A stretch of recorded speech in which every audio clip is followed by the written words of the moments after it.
Okay, these are step-by-step instructions on how to replace the battery in a 3-liter twin-turbo Lincoln MKZ.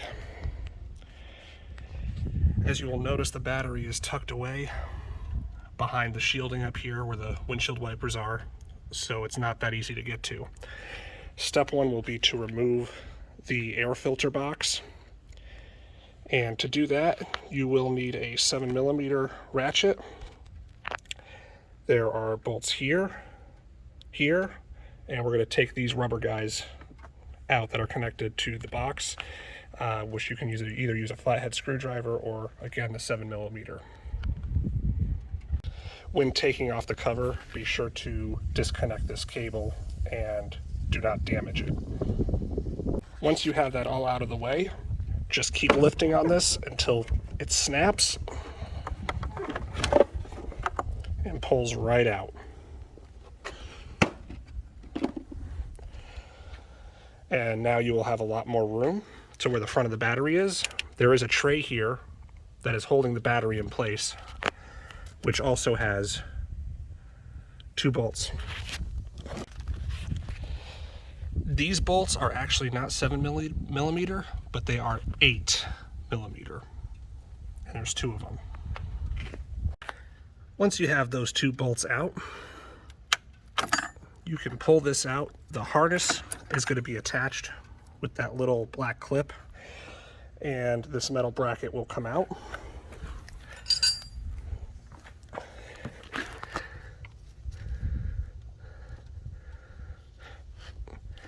And then at this point, you'll be able to slide the battery back so you can gain access to it. Just so you know, the connection on the battery terminals is 10mm. So we're going to need a 7, 8, and a 10 for this. This last one over here, you're going to unscrew this one and it will loosen it, and it'll come out. Okay, we got the new battery in. We haven't slid it all the way back just yet, but just a reminder, positive first. Tighten that down, and then we're going to go ahead and put the negative on, tighten it down, and slide it back into its home. Once you have that all bolted up, make sure the battery is all the way back in its home like it was before, and make sure you leave enough room down here for the metal bracket, and remember there is a plastic clip that goes into that. So I'm going to go ahead and grab that and screw that in, and I'll show you how it should look. All right. Got the bracket back in place, as you can see here. Make sure that these bolts are screwed in tight. You can tell because I'm shaking this around, no movement. And the plastic clip here is back in its hole. Last step, put the air box back.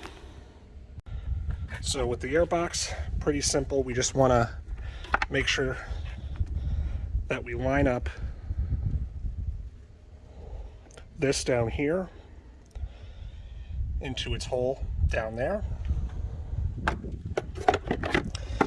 And when you put this in, make sure that this connection here doesn't get lost.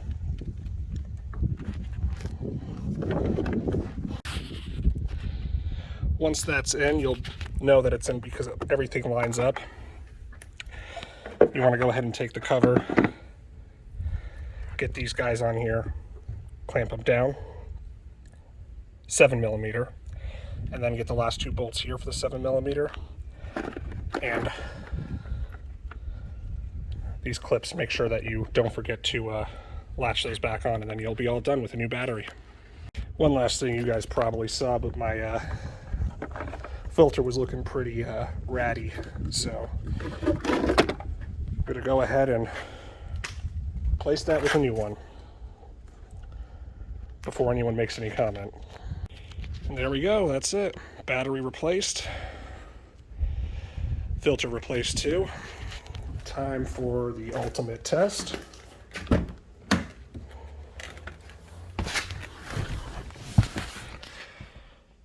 So far, got power.